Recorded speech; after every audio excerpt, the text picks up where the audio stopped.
So good morning and welcome to our online UX Meetup.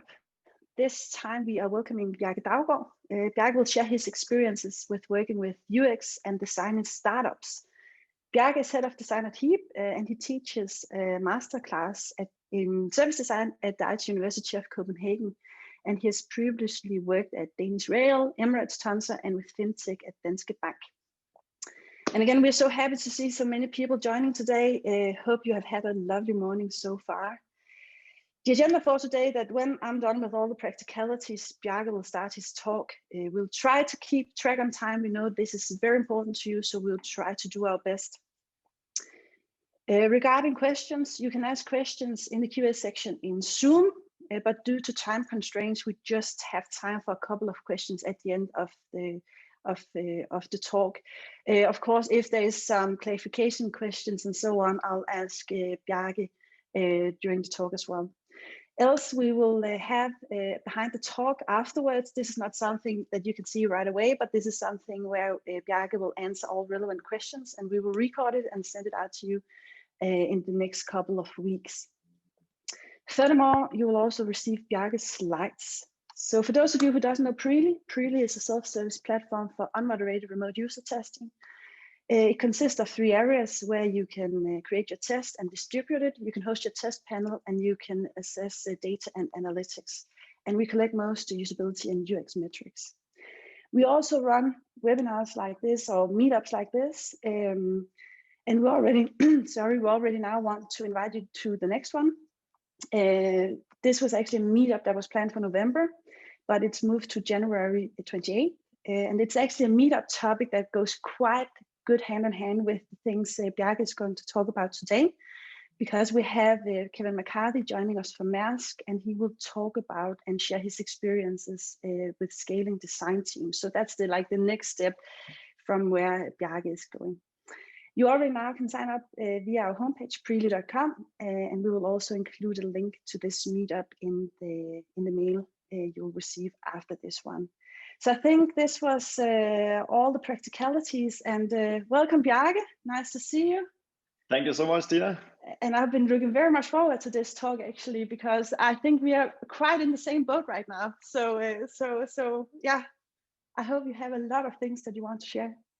I have, and thank you so much for letting me be here. It's always a good time to join one of these meetups. Of course, we should talk about the elephant in the room. It's always it's a bit sad that we have to meet like this on Zoom and not in person. But as Tina just said, if you have any questions, comments, or whatever, just put it in the Q&A section, and then we might pick it up if it's really important on the way, or we will have some time at the end for questions as well.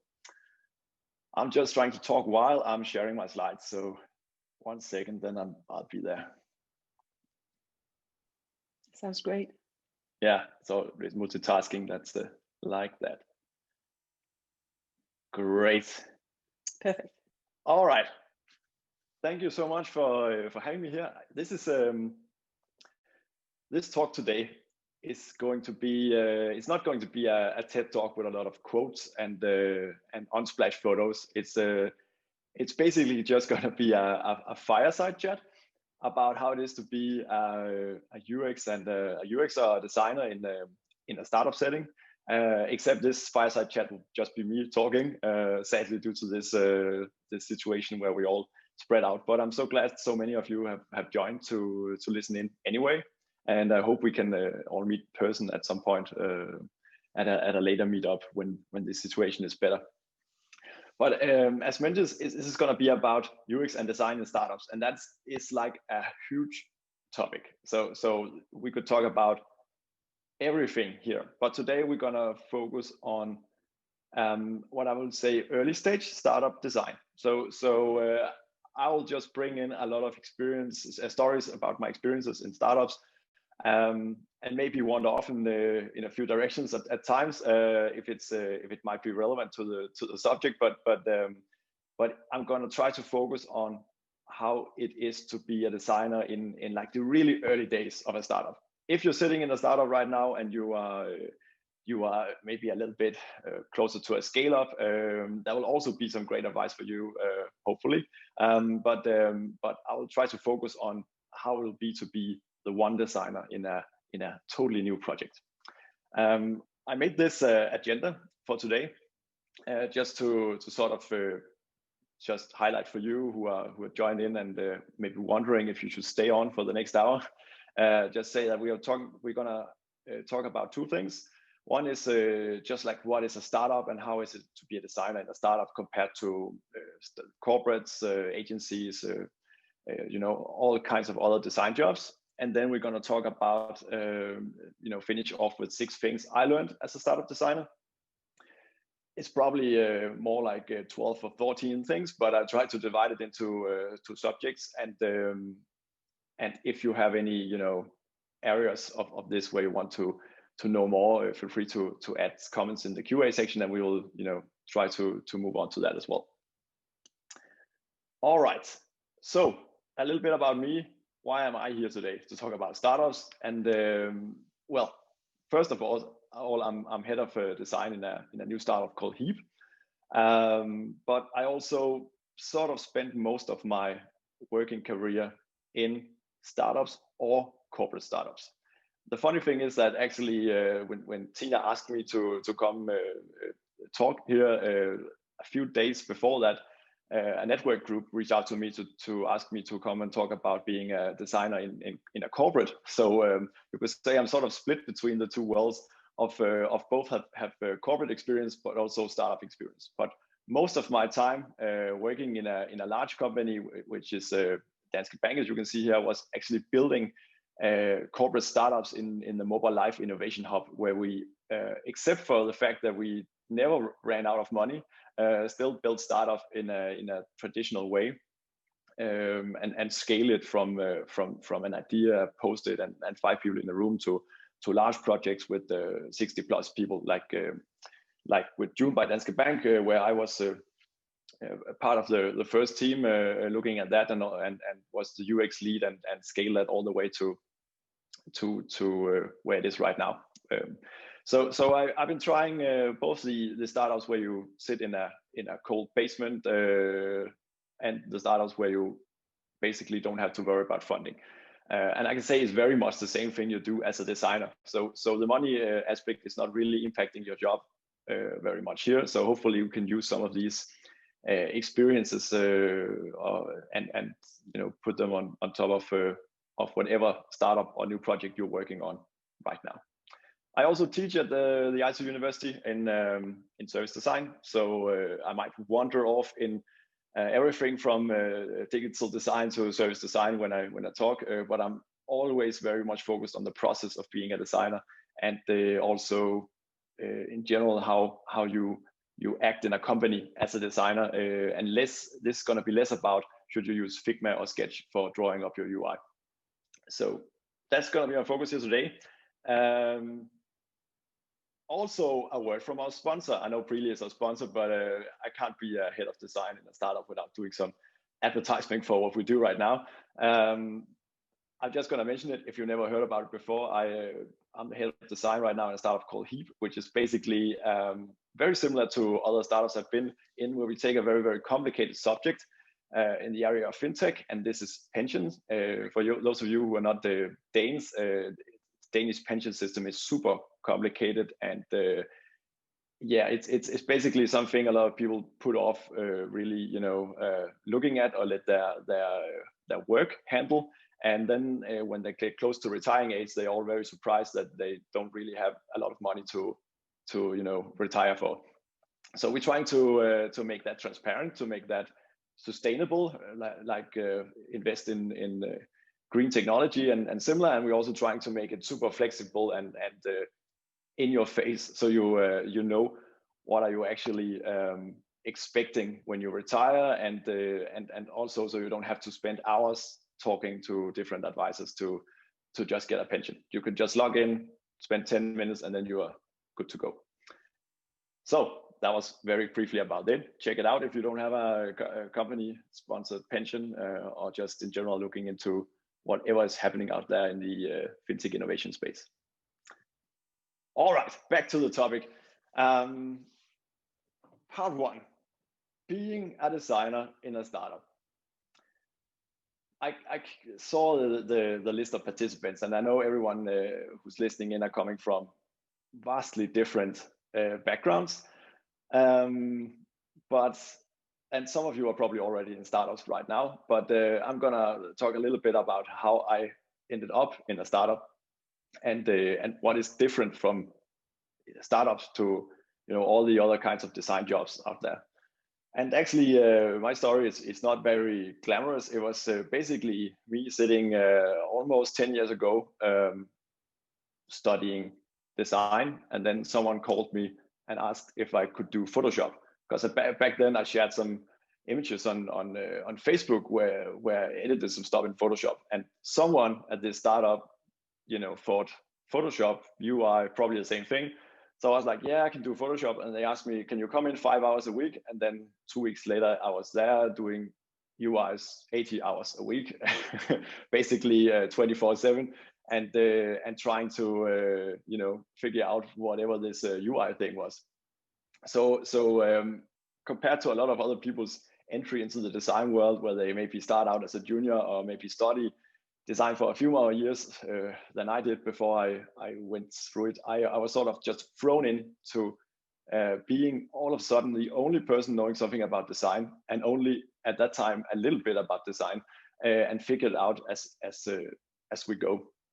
So that has sort of shaped my my experience with design a lot, but also sort of made me realize, like later on when I kept working in the startup setting, what was actually some of the things we did right at that time to still succeed. Because sometimes it is like this. It is just you going in and you have a lot of work to do, and you have to figure it out along the way. So I just want to quickly make a nice spreadsheet look here, but I would like to sort of say, what is the difference between working in a startup and corporate and agency? Because if you are in a corporate, you also do new projects. I've been on the corporate side of corporate for only a couple of years, but back then you still start up new projects, and you still need to go somewhere. And in agencies, you basically build new projects all the time. So isn't that really the same as a startup anyway? But I think I picked out 5 areas that I think these jobs sort of varies between each other if you look at it, and that's I'll just take them one by one. One is ownership about the project you're building. It's something I value a lot, but others might focus more on other aspects of the job. But the ownership of the project is sort of like pretty high in startups compared to corporates and agencies. And I just want to note, I'm generalizing a lot. There are very, very different agencies out there. There are very, very different corporates. So this is from my experience, and also maybe if you could look at like 80% of startups, corporates, and agencies. But of course, your experience might vary. But I'll say some of the things that where you can really see a difference is that the ownership of your project is basically, through the roof in a startup. You have all the sayings in how this project should go, and you don't have to wait on board meetings, and you don't have to have some design lead and agency come in and check it off. It's just you owning the thing. Also, in terms of progression, how fast are you actually moving with the projects? I would say it's also in startups pretty up there. You have to move fast all the time. I know you have to do that in agencies as well, but at least from my experience in corporates, I could basically sometimes move a button and then wait 2 weeks before the next thing happened in that project. Sometimes it's not, if you work in corporates, it's not really about speed. It's more about doing it right the first time, in my experience. Job security, though, well, then if you look at that, then you see the division being a lot more different. It's Of course, it depends on where you are, but in general, job security in startups, also agencies, is it's a bit lower than being in a good funded corporate. Sometimes it's like when you are in a startup, if you don't reach a certain target, you are simply not existing anymore, and you will never have that problem if you are in a larger company with a better funding for that. Also, if you look at mentorship, that's I think as a designer, it's really important to receive critique, to receive feedback, to not design in a vacuum, but keep bouncing off your ideas of other people. But if you are in an early stage startup, you are basically just yourself, and you can bounce your ideas on other people, but not other designers, not people who are specialized in your field. In agencies, you have a huge, surrounding of other designers, people who are basically doing the same thing you do, or building the similar products like all the time, that you can use for sparring. But in a startup, you might have to fight for a little bit. And in a corporate, the reason why I put that not up high, even though they have a lot of people, is that you are much more fragmented normally on larger projects. So the reason why I put this up, just so you can see the differences, is also because the final one, complexity, is still high on everything. So when you look at design, I have a philosophy about design, and that is design is solving problems. Some people might think, who are more graphic design oriented, might think it's more about solving communication problems. But for me, being a designer, working with design thinking, is to solve these, to use a term from university, wicked problems. Basically, these problems that are too complex for you to just know from the beginning how to solve them. And that doesn't change across any of these things. So if you're looking to join a startup or corporate or an agency, I think the work is interesting in all of them. It's mostly about how you take the surroundings, how you feel about the job security, moving fast, moving slow, all these things you should consider if you want to be a designer in a startup. Actually, the next slide, I would say, is actually, maybe I have a small note to the job security thing, and that is I'm in generally talking a lot in favor of working in startups. I love working in startups, and I love working in places with high progression, high ownership, and not too many long board meetings. But when I was in a startup just before joining Danske Bank, and the one thing I noticed when joining the Danske Bank was that I simply stopped spending money. So no matter I got like a better paycheck for joining, it was also just like in general super secure about, you got your lunch, you could probably have breakfast as well, you had great coffee, that was a one-time thing. Don't expect that in corporates, by the way. But the thing about, if you are in these larger companies, you also, someone will take care of you a lot more than they will in the smaller ones, and probably the same thing in agencies. So it is also a way of saying you should probably, if you want to start a startup, you should also be prepared for just like, it's also practical things you have to do yourself as well. It's not just the work. All right, moving on. The next slide, this is the only slide from my university lectures I brought in, and probably I should have left it out, but I think it's one of the most interesting theories about what I talked about. Design is solving complex problems, and it's just to highlight a little. Oh yeah, sorry. Before that, just to discourage all of you, if you look at these things, if you look at the design being, you have high ownership, high progression, but low security and low mentorship, but still all the complexity. In short, it is, well, working in startups is you will have the full responsibility of a fast-moving, complex design project with no guidance and no safety net.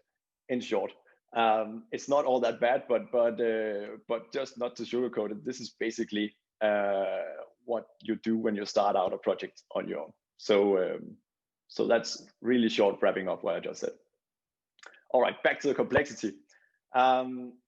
So this is from a theory from a guy called Dave Snowden, who's talking about these fields of problem solving we move around in as this not as designers but as problem solvers. But in my mind, designers are problem solvers, so it also applies to us. The theory was written as a framework for leaders to make decisions, but it can be used for anyone to make decisions anyway. Basically, he divides types of problems into simple, complicated, complex, and chaotic. And that's just the difference is that a simple problem is something. Let's say I once had a job in a summer vacation where I had to grab a page, look at a list of shoe boxes. I then had to take that, those shoe boxes and put it in a larger box and, ship it. That was all I did for 8 hours a day for 6 weeks, and I almost grew crazy. But that was a job, and that's what you call a simple problem. You can't really fuck it up. It's basically you just looking at the page, you're sensing it, then you're saying, okay, I should do that, and then you do it. In design and in general in jobs like we do, you don't work like that. That's something you did you do it at factories like this, but you don't experience that a lot. Then you have something like complicated problems, which is basically it might be the same, but the thing you have to do might be a little bit like a specialist role. So this is something if you are experience a burst pipe in your house, and you know that pipe needs to be fixed, but you don't know how to do it, so you call a specialist because it's a complicated problem. There's different ways of fixing that pipe. Also, not really what you're doing IT.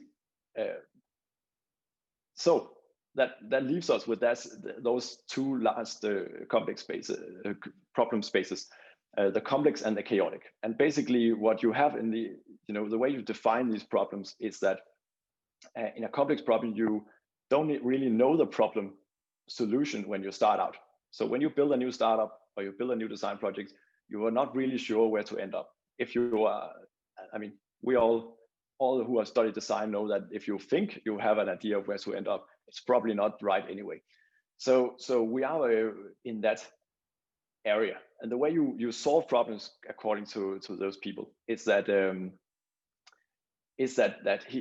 Dave Snowden says you probe, you sense, respond, and that's, if you look at it very much into the lean startup kind of sense, the way that you test something, you see if it works, and then you will respond accordingly. And the reason why I have this slide is to highlight that that's also another problem space. This is not as far as it goes, and this is where the time factor comes in. So as we saw on the previous slide, you do complex problems in all kinds of design jobs. But if you are forced to act a lot, on complex problems very, very fast, you end up in something called chaotic, which is, according to Dave Snowden, basically a catastrophic problem. So it's where you just, the house is on fire, you have to act, and then you have to sense if you're out of the burning house. If not, you have to respond, or if you are, you have to respond differently. But you have to act before you think. And I think that's one of the main sort of challenges of being a designer in something that's just fast moving, but still with complex problems, is that it's very, very easy to end up in a chaotic setting where you have to act all the time. You never have the time to stop up and actually test and see if it works. So yeah, sorry for the heavy theory. That's the only heavy theory slide today, but I think it's very important in terms of just like being aware that when you are doing these projects and you also add the time factor, it might throw you off in a much crazier way than you would do in other types of projects. All right, I hope you're still with me. I can't see how many of you have locked off, but if you have, it's okay. It's kind of heavy. We are still here, Bjarke. That's great. That's great. But you have a PhD, Tina, so it's. I can also assure you that people are still here as well. Great. All right. Back to the startup part. Just like to highlight what is it like to be a designer in practicalities in a startup. And I would say the characteristics of working in a startup compared to other things is that you have to create everything from scratch. You won't have anything you can sort of build upon. You will basically have to take ownership of everything. Also, the things you didn't know, you had to take part of before. Maybe you are a great UXer and know a little bit about UI design, but you never thought that you also would know something about motion design and maybe heavy research techniques or something like that. You'll have to do everything yourself, and that's the main characteristic. Every month is vastly different. I work in Heap right now. I've been at Heap for 8 months. I was the first hire, post funding and post founding. Sorry, and we switch offices 4 times. So we're in the 3rd office right now, and we have the faces who were there when I started are still there, but we have 3 times as many. 2 times as many. It's the Martha in the morning who is off, but basically it will change. How you work will change every month because the team changes, the surroundings changes, the priorities change. So you will have to quickly adapt to whatever you are working on, and be aware that is probably the method you just figured out that works on your problem here will probably not be the same as you will apply in a month from now. Also, everyone will be busy at all times. There's never enough people for all the work that is, because you have to prepare everything from scratch, and you have to build it from scratch. So everyone is busy. That's a given, and that doesn't have to be a negative thing. You don't have to. I didn't write. Everyone will be stressed at all time, but it's just it's important to know that if you are in a startup, well, you're always busy. The priorities change often. I spoke a little bit about that before, but basically, I think it's important to have this. The thing about the professional hats is that if you are in a project, you with 20 plus people, you might not be aware of it, but you are actually 20 plus different people with different professional hats of stuff you're doing. And if you're in 5 people in the startups, or 3 people or 2 people, you'll have to wear all these hats yourself. So it can be a bit schizophrenic work-wise, but you just have to be aware that you will have to change priorities, change what you do all the time, and be okay with it. Sometimes when I was at Tonser, which is a social media network for football players, I was there for a brief 7 months period, right in the early days. And back then, we also did the cleaning, and we also, we switched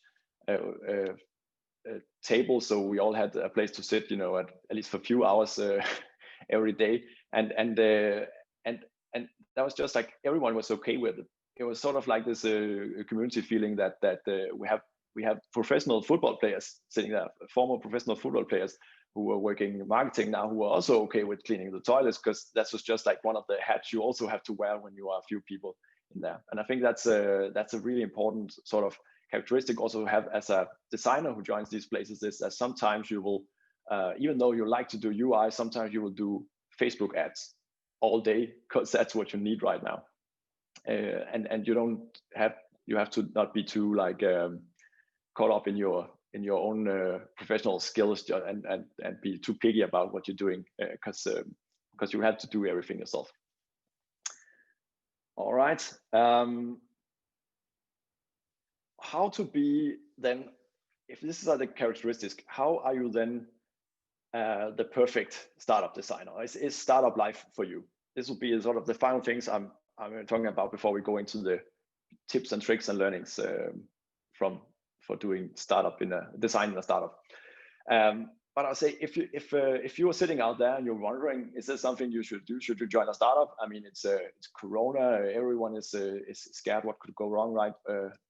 High risk surroundings for you. But I would say it's not for everyone to be designing a startup. But I still think most people will probably have fun with it. But you'll be a perfect designer if you are generalist at first. You can't join in an early stage startup and expect to be a specialist role just doing service design. You can if you have funding to hire a whole design team, but in general, you have to like being a generalist. You have to like having knowledge of all the aspects of a design process. You don't have to be good at it. It's okay to suck really bad at some stuff, because everyone will do it, because you have the marketing guy, or you have the people doing funding, and they will also be good at some things and not so good at the other things, and you have to give space for that. So basically you have to cover everything and be okay that you're all right with not being good at everything. And then you have to be really, really passionate, and that's I would say that's the most important thing. You will never, stay in a startup and have a good time if you're not passionate about what you're actually building. I think for some people they're going and then they're more passionate about the team spirit, and that's also okay. Then you're passionate about building this project with this great team.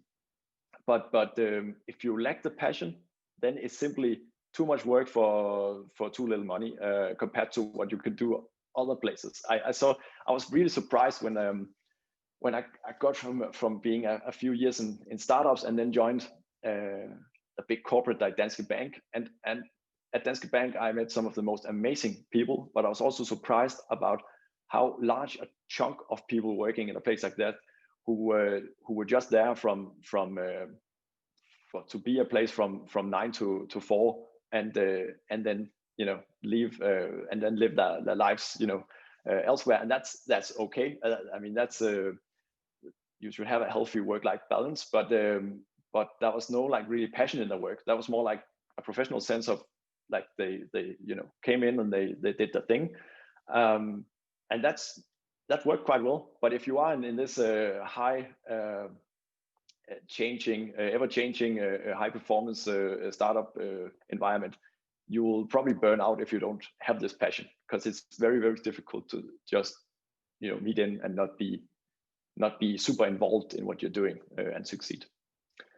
And then grit, I've been talking about it a little bit, but it's just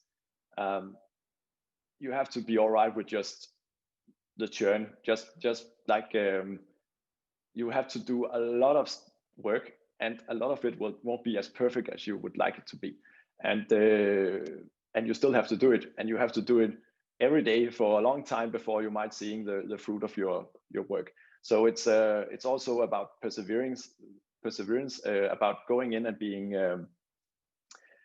all right with doing something for a long time before you see a success. And I think if you have these characteristics, then startup life will definitely work for you. If not, there are so many other great design jobs out there, and it's okay to also want to work in other types of projects than this. All right, to the fun part. So the actually advice I can give you. This was supposed to be sort of a little bit like what is it to be a startup designer, but in these 6 things I brought to you here, there's probably be some things you can use if you are designer in other projects as well. Also, this is a photo from way back, but also how I look when the hairdressers are not closed for 3 months normally. All right, thing number 1 that I have learned, but I think is really important when you work in this setting, is to you validate now and then you make perfect later. And this is something that's really, really, really complicated and difficult for people to do, because they want to do their best work. But because you are so busy all the time and you're not that many people, it's much more important for a designer to build great functionality, to bring all right usability. You should also always bring good usability, but basically focus on giving some value, not through visual design, but through other design areas to the customers, and see if it sticks. And then worry about the visual design and the brand, the pixel perfect design and all that. And that's tough, because that means sometimes putting out a website that doesn't really look like you would like it to do, but it has the right text maybe, and you just want to test it out and see if it works. And if it doesn't work, you'll change the text again and again and again, and then you'll move on from there. I would say I'm talking a lot about being the only designer in a startup, but it rarely is that way. I would say it's in Heap, as an example, I joined when an external agency actually produced some brand material first, so I had something to build upon. But I think we learned when one of the first texts was that we had this hypothesis that we will do this really nice graphic designed, graphically beautifully designed onboarding flow with a little bit of like fun vibe in the tone of voice, and we built that, and we actually spent quite a lot of time on it before really like doing a long user test. And then we sat down with a lot of users. This was during summer, where we could actually meet people and not just watch them on Zoom. But what we found out was that, yeah, the tone of voice was great. It was fun, but people really had a hard time, figuring out what to do. And the graphic design was great as well, but it was difficult maybe for the accessibility to see some of the text. So we changed all that, of course, and actually for a tone of voice went a little bit away from Youth and Hip to more into Rasmus Sebak and good old in Danish we have a saying that a skjold is a skjold,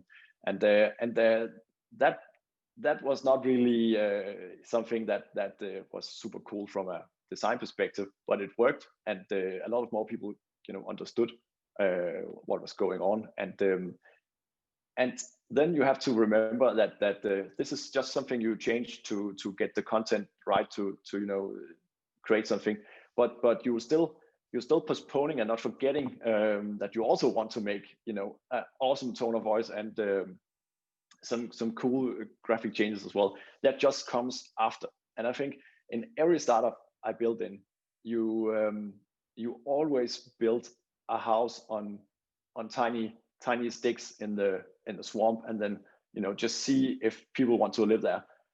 And when you reach a certain point, it's really, really important to know that this is not the permanent state. You don't continue to build on this. You remove everything, and then you build a real house when you know that someone actually wants to live there. So what you're building in the beginning, you will also have to scratch everything at some point, and that's okay. And that's okay to also put off the time to do it later on. That that when you have built something that works, build something that people want, and that when the functionality is there, you will have to. Then you can focus on doing a nice redesign and figuring out all these cool things that will make this a nicer product from a visual design perspective, and that's okay. You just need the basics to continue here. Also, I have this photo of Lean UX method. If some of you recognize it, that relates a little bit to my complex slide, and that is that a traditional phase where just like you do a huge research and then you know a lot about your customers, then you design and you test things based on that, and then you do it all again. That's that might be too slow for whatever you're doing. So a method like Lean UX, where you basically just work on assumptions and hypotheses and just test very often, is what I found has worked the best. At June, when we built that was June. Is a robo advisor, but in Danske Bank. But it started out as an innovation project with a lot of non-bankers sitting together and saying, how can we democratize investment? And basically not really thinking about how can we earn money, but how can we make, take whatever is out there and make it much more simple and great for customers. And in the beginning, we actually didn't do that much research. We basically just ran weekly tests with prototypes on various ideas with people, on and on and on, and just got smarter that way. But at some point, we then also rolled out that other phase where we got on a plane and went to 4 countries and talked to 40 plus people, and just like got some deeper insights into this area of investing. And then we sort of fit that information into that prototyping lane. But if we hadn't started with just like trying out ideas and building it and showing it, we would never have moved as fast as we did back then, where I think we from idea to prototype, working prototype with customers, it was only like 6 months, which is a rocket speed in a corporate. So it's I think we would not have managed that unless we are using some more iterative design methods, of fast design methods. All right, let me just check the time here. I'm actually a bit slow talking, and we still have 15 minutes. That's great. So I'll try to speed up. Second thing I learned is that communication is everything. You have to share what your work in a startup much more than you also do elsewhere, because you are probably the only person who knows something about this area, and you will have to communicate that to the rest of the team who are also busy and also doing a lot of things. So this photo is from our war room we had in June, where we just put up our user flow and had that as a central discussion area where everyone could see changes, everyone could write notes, everyone could discuss whatever was going on right now. And I think that's really important, just to visualize, if even though you are not really a service design kind of guy, really look into making a great service blueprint, user journey, whatever, and try to put that digitally in some format right now, where you're not seeing other people, but else on the wall in front of everyone. So you sort of communicate at all times what are you doing on and working on. And then this is tough in a Corona situation, but always place yourself very, very close to the people you're working together with, like developers or product managers or similar. Because it's if you're not talking to each other in a startup, you tend to just work in all kinds of directions, because everyone is busy. So everyone just want to hammer in their keyboard and get some work done. But so if you're not like close to each other, you forget to actually share these insights, and that's where these mapping methods helped a lot. I would mention a sort of new edge theory I've been teaching at the university, and that is something called giga mapping. You should look it up at some point. It's a crazy kind of process where you as a whole team start sketching out everything you know on a product, and then put it together with all kinds of papers, post-its, whatever, and try to make a holistic, not just service blueprint, but more like a holistic map of everything you know about your service. And if you do that exercise together, it takes some time. And we haven't done it at Heap. It's a method you can use. It's not something for everyone. But that might, if you're working on a complex thing, might have everyone be on the same page of what are the user problems you're trying to solve, and what is the most important priorities. All right, third one, keep learning. I just mentioned that in the corporates versus startups versus agencies, that the mentorship in a startup is very low. And when I started out, I was basically the only designer, and I was completely lost, because I often got an assignment and then I had to spend the night learning how to do that assignment. So basically, okay, we're building an app for Android. How does Android work? You know, like no one taught me how that worked. I had to figure it out myself. And I would say what I used back then, I think we had actually better online networks back then for design than we have these days. Back then it's 2011, 12.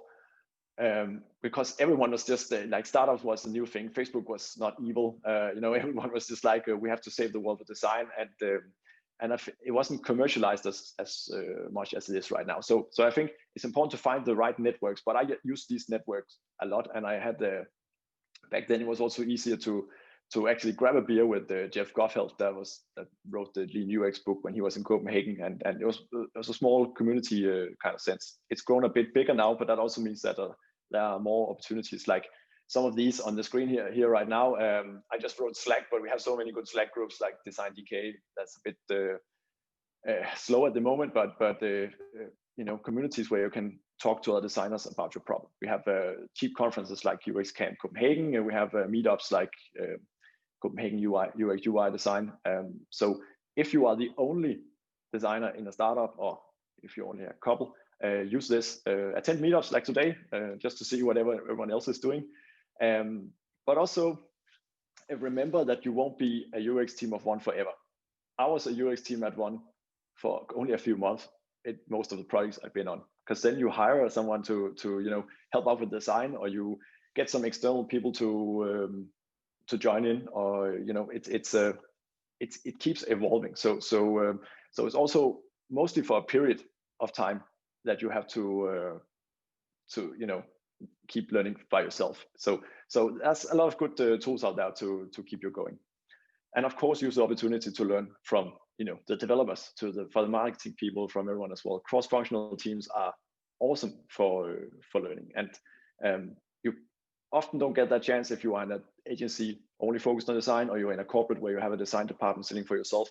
So in startups, it's a good opportunity just to see how do people work on this project when they're not doing design. All right, fourth. This is, I mean, this is really important. I think I know so many people, especially during Corona, that has you know, gotten sick with stress and exhaustion, and I think it's a focus area that we will start seeing much more focus on these days, because it is important for even though you don't work with a hard physical job, that you still look at your health, mental health in working. And I think if you start out in a startup situation where you basically have your own responsibility for not burning yourself out, it's something you need to be actively aware of. So you have to notice when you are getting exhausted, because everyone will be that at some point, and that's okay. We get exhausted when we are busy and working on great projects. It just have to be in a healthy way. So I think it's important to always be aware that you in a startup you can't do all work in a week or a month or a year. Probably you will have to prioritize, and you have to only focus on whatever is right in front of you right now. Of course, the bigger picture in a way as well, but mostly not be too worried about all the things that you're not managing to do right now, but more focusing on the things you're actually doing right now. And I think I don't have a like golden rule for how to actually set these realistic goals and expectations. I think it's a team thing. It's something you have to have an actually active culture looking into. And I think, but I think it's also important to focus on this, because people will start to burn out slowly in these, you know, high tempo projects, and everyone, you do that in other projects as well. You just have to be aware of it so you can do something about it before you work yourself into a, you know, condition or something like that. Yeah, and related to this, the fifth one, prioritize and prioritize even more.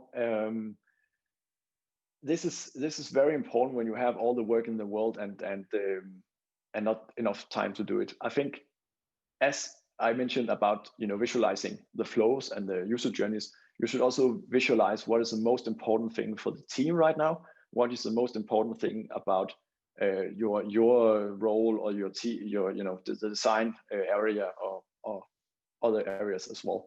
And at Heap, actually, we are, I would say, the work is not super structured in the sense that we are, keep changing priorities. We keep new things are popping up, problems needs to be solved, but we are super structured about trying to put it all into. We use a sort of a task management system, and sometimes it's not that updated, even though we try it all the time because priorities change. But we try our best to have that as a pillar of structure in this mess, with like the most important priorities at the top, so everyone can see what are we actually working right now. And we try to check in, like you do in Agile, every day to talk about, is anything blocking us? Has anything changed? What are you working on? The whole team together, just to keep having this sort of pillar in this of prioritization in this messy world. And I've also been part of some projects where we didn't do that, and I know, especially for some of you who joined in, who might work in marketing, it's especially bad sometimes at just like doing a lot of stuff and not focusing on actually structuring it in a project plan. And I think this is what helped the most in just like keeping sane while building all these things. Part of the communication as well. Keep talking about it, but also try to put structure in the chaos. All right, still a few minutes. So I just want to finish off with a thing you keep forgetting, but in a startup, I would say that the team is super important. It's also important in whatever work you're doing, but in a startup, if you're not a great team, you will not succeed. The team is everything. I've been part of startup projects where we had a bunch of great people and an okay sort of structure, but it was still a struggle to get there. But also, and then I've been part of startup projects where we all just everyone just clicked. Everyone was just super skilled, great, just like totally on the money in terms of what we needed. And then we had like no structure at all, like no we're doing agile something lean something, but we still got a much better product and experience out of it. So I think if you're looking for a startup job, look at it sort of like you would look for a relationship or a new family. If you don't get along with the team, don't join. I mean, it's the team is super important, and I think it won't just pop up out of nowhere and just be a great team. It's something you have to work for as well. So you would have to be open and transparent with each other. Really important. Just don't bottle something in. Say it out loud. Have again something from Agile, but have like these retrospectives where you talk about what went well, what could be better. But also remember to talk about stuff that's not work, especially here in Corona, where every time you meet might be on Zoom or Meet or some other service, and it's always work focused. Also remember to have some breaks where you just like celebrate your successes, talk about how was your weekend, just like try to get together in a way that's not work related, especially important now here during Corona. But if you ever think about you seeing this, I've been contacted by so many startups who, and maybe more, I would say, people with startup ideas who need someone to build it for them. And my friends who are developers, they have much more problems in that sense. They will get bombarded on LinkedIn every day. But I would say you'll never succeed in a startup that way. That's basically you trying to find a freelancer to build your idea, who's probably might not be that great as you thought it would be. So I think don't join these startups that are basically just like someone with an idea or some money, just trying stuff out. Join startups where they have they want to set up a great team. You want to make this a team thing. That's my advice for you. All right, that was actually almost an hour. But thank you so much for listening in. I think we maybe have time for a few questions right now. I think so. Yes. But thank you so much. I think it was quite interesting, especially like the last point you had, because I'm in this game myself, right? And Preely and I actually had a flirtation for a couple of years, and then we started to making it more serious, and then we had a marriage. That's actually how we phrase it when we talk about our history together. So I think it was quite spot on, the things you pointed out there. And again, like having the great relationship in the team, that's so important. So I could definitely see myself in that one. So I actually have a question, because, you know, I'm very much up for processes and so on. And you, of course, talked a bit about that you used Lean UX, but is that actually doable in the situation when you were just like, now I know that you're more than one designer, but can you actually use that process as all, or are you just like picking out some small things and then applying that in real life? I think I've never been somewhere where you actually took a design process and then did it one-to-one. I've seen people try to do it with Google Sprints, and it's never, you know, perfect fit. So I think it's important to not as the more you work in design, you don't look at Lean UX and think Lean UX. You think hypothesis-based design, and then you just go from there. So I think it's important to pick the things that work for you. And then use that to build your own process, sort of like a bit grounded theory thing that you say, okay, what is working for us, and then just, you know, try to see what is the most fitting. Because if you look for, as an example, Lean UX, you have all these great tools, you know, actually concrete tools you can then apply to your method. So something like really rapid testing might come in handy here, and that doesn't have to be a specific method. That just, you know, how you decide to work on your process. Also, actually, I forgot to mention it, but we are hiring a new, we're looking for another digital designer. So if anyone out there is a digital designer, loves design systems, loves complicated products, you know, write me. You can find the job offer position, on the Hub page. Sorry, that's great. That's okay. It's okay with a bit of commercial and so on. I like it. So I think we have time for one question more. So Michael is actually asking, and that's regarding like your 6 things that you learned as a designer in a startup. So regarding the first thing, how did you recruit the people that you were testing on, and did you test on the same people again and again? And I think it goes a bit back to, you talked about how you also did it at Danske Bank, where you actually went out and had this like iteration where you tested every week and so on. But I know people are very interested in like, how do you recruit participants? Yeah. So first of all, as a generalist designer, I'm one of the areas I'm really bad at is recruiting. I would say when you test participants, it's very complicated, and in Danske Bank we just threw a lot of money after agencies who then set us up with people. But here at Heap, we just try to find people that we can meet, you know, try to do guerrilla testing on people who are not too into our area, right? If you just test on developers and designers, you won't get a very great test. But also try to build a little bit of awareness about your product so much that people would also like to test it.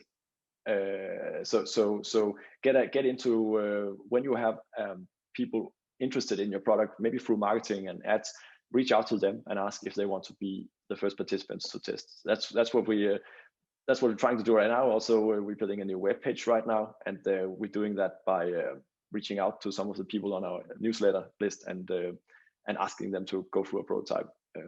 So we try to have that community involved as much as possible. Yeah. Do you have a beta tester program for your app and your webpage? No, not at the time. We have used that as some project like June. We had a huge beta test program with 1,000 participants and a Facebook group where everyone could ask questions. So it also depends how much time you have to actually focus on this part. Okay. I can see the time is up now, so we have a lot of questions, but we will have behind the talk as like just after this one, and we'll send out the recording for you guys because we know that you have a quite busy schedule. So thank you, Bjarke, and I'll just say thank you for a very interesting talk, and to you behind the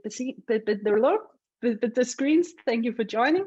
Remember to sign up for our next meetup, and if you have any ideas or suggestions for how we can improve the meetups, please let us know. And also, if you have a topic or a person or company that you like to be invited for a talk, let us know. We are right now working on having IKEA and Lego in, so you don't need to tell us about those two because they have been highly requested. So keep an eye on your inbox for the recording of the session and the Bjarke's slides, and also the behind the talk where Bjarke will answer the rest of the questions you had during this session. Yes. So thank you for now. Thank you for joining, and have a great day, everyone. Yes, thank you for listening in. Bye-bye.